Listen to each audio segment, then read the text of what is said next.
Audio Jungle.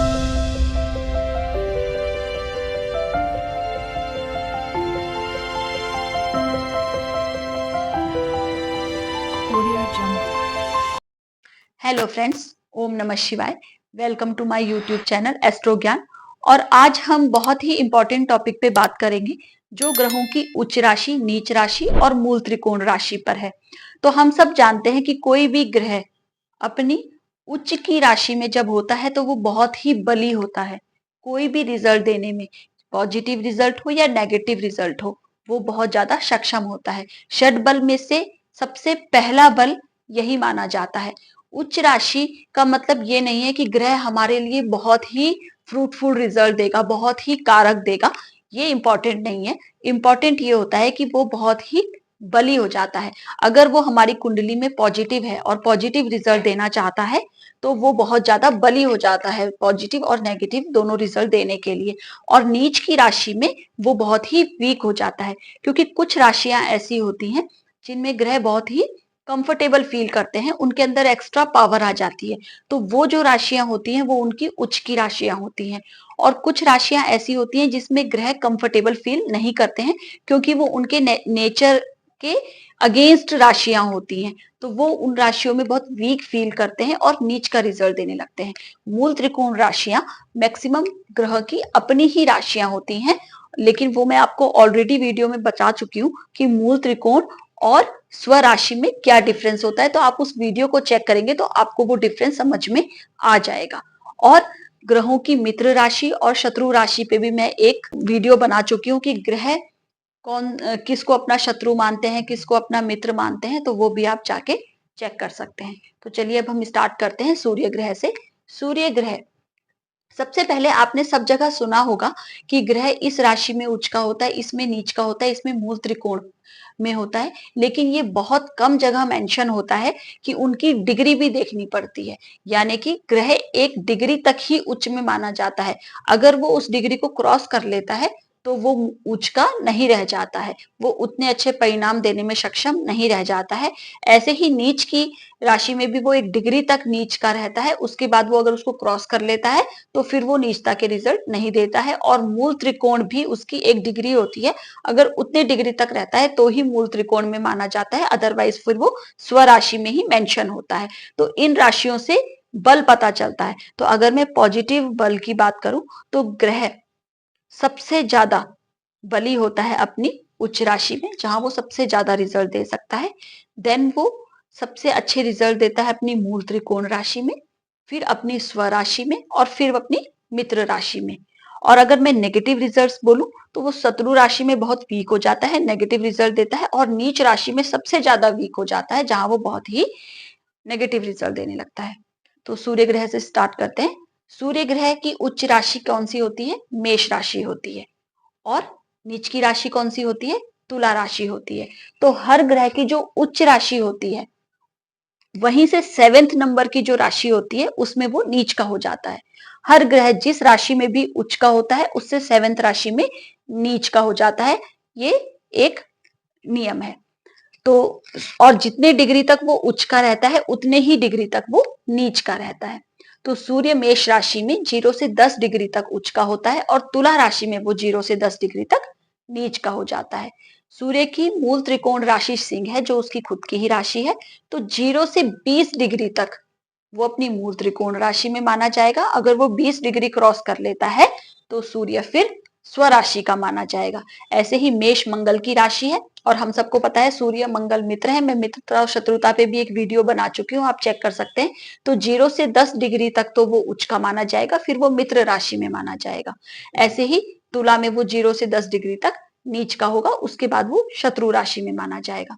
अगर मैं चंद्रमा की बात करूं तो चंद्रमा एक ऐसा ग्रह है जो जिस राशि में उच्च का होता है, शुक्र राशि में, उसी में ही वो मूल त्रिकोण का हो जाता है। जो दोनों ही शुक्र की राशियां हैं, वो अपनी राशि में मूल त्रिकोण में नहीं होता है।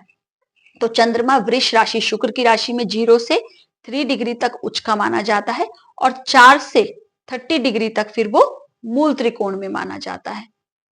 अगर मैं चंद्रमा की नीच राशि की बात करूं तो वृश्चिक राशि 0 से 3 डिग्री तक वो वृश्चिक राशि में नीच का होता है, जो मंगल की राशि है। हमें पता है चंद्रमा और मंगल मित्र है, तो 3 डिग्री के ऊपर जाकर वो मित्र राशि में माना जाएगा, नीच राशि में नहीं माना जाएगा। अगर मैं बुध ग्रह की बात करूं तो बुध भी एक ऐसा ग्रह है जो अपनी ही राशि में, कन्या राशि में ही उच्च का होता है और अपनी ही राशि उसकी मूल त्रिकोण होती है। तो बुध ग्रह जो है कन्या राशि में 0 से 15 डिग्री तक उच्च का होता है और 15 से 20 डिग्री तक फिर वो मूल त्रिकोण में होता है। और जब 20 डिग्री क्रॉस कर लेगा तो 20 से 30 डिग्री तक वो स्व राशि का माना जाएगा। अगर मैं नीच राशि की बात करूं तो बुध मीन राशि में 0 से 15 डिग्री तक नीच का माना जाता है। अगर मैं शुक्र की बात करूं तो शुक्र मीन राशि में 0 से 27 डिग्री तक उच्च का होता है और कन्या राशि में ही 0 से 27 डिग्री तक नीच का हो जाता है। और तुला में शुक्र 0 से 10 डिग्री तक मूल त्रिकोण माना जाएगा और 10 डिग्री क्रॉस करते ही वो स्व राशि का माना जाएगा। तो अभी आपको थोड़ा फर्स्ट टाइम पे ये काफी कंफ्यूजिंग लग रहा होगा, लेकिन आप जब धीरे धीरे इसको प्रैक्टिस में लाएंगे तो आपको हैबिट हो जाएगी और आपको ये लर्न भी हो जाएगा। आपको ये धीरे धीरे लर्न भी करना पड़ेगा, तो ही आपको ये धीरे धीरे इजी लगने लगेगा। अभी थोड़ा फर्स्ट टाइम पे टफ लगेगा, लेकिन धीरे धीरे ये आपको ठीक लगने लगेगा। अगर मैं मंगल की बात करूं तो मंगल मकर राशि में यानी शनि की राशि में 0 से 28 डिग्री तक उच्च का रहता है और कर्क राशि में, जो 7th राशि हो गई मकर से, 0 से 28 डिग्री तक नीच का हो जाता है। मंगल अपनी मेष राशि में 0 से 18 डिग्री तक मूल त्रिकोण में रहता है और उसके बाद वो स्व राशि का माना जाता है। गुरु ग्रह कर्क राशि में, चंद्रमा की राशि में 0 से 5 डिग्री तक उच्च का माना जाता है। अगर 5 डिग्री क्रॉस कर लेगा तो गुरु और चंद्रमा मित्र हैं, तो वो मित्र राशि में माना जाएंगे, उच्च में नहीं माने जाएंगे। और मकर राशि में, शनि की राशि में, जो कर्क से 7th राशि है, 0 से 5 डिग्री तक गुरु नीच के हो जाते हैं। उसके बाद वो शत्रु राशि में माने जाएंगे, क्योंकि गुरु और शनि शत्रु में आते हैं। धनु राशि में गुरु जो है, जो उनकी स्व राशि है, उसमें 0 से 13 डिग्री तक वो मूल त्रिकोण में माने जाते हैं और उसके बाद वो स्व राशि के हो जाते हैं। शनि तुला राशि में, जो शुक्र की राशि है, 0 से 20 डिग्री तक उच्च के माने जाते हैं। हम सबको पता है शनि और शुक्र मित्र हैं, तो 20 डिग्री के बाद वो मित्र राशि में माने जाएंगे, लेकिन 0 से 20 डिग्री तक उच्च के रहेंगे। और मेष राशि में, जो 7th राशि है तुला से, 0 से 20 डिग्री तक ही वो नीच के होंगे, उसके बाद वो शत्रु राशि में माने जाएंगे।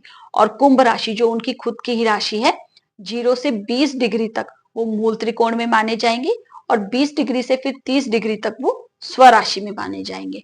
तो ये कहने का मतलब है कि जो हम उच्च राशि, नीच राशि, मूल त्रिकोण राशि पढ़ते हैं, जिनमें ग्रहों को बहुत बल मिलता है, वो 1 डिग्री तक ही मिलता है, नहीं तो प्रेडिक्शंस रॉन्ग होने लगती हैं। अगर हम ग्रह को सोच रहे हैं कि ये नीच राशि का है और ये खराब रिजल्ट दे रहा है, लेकिन पता चला वो तो मित्र राशि का है, वो इतने नेगेटिव रिजल्ट दे ही नहीं रहा है, क्योंकि उसने अपनी डिग्री क्रॉस कर ली है। ऐसे ही हम सोचते हैं कि ये ग्रह तो बहुत ही बली है और ये उच्च राशि का है, लेकिन वो उस डिग्री तक है ही नहीं जहां तक वो अपने पूरे परिणाम देने में समर्थ था। फिर वो अपने मित्र राशि या शत्रु राशि में माना जाएगा, उच्च राशि में नहीं माना जाएगा।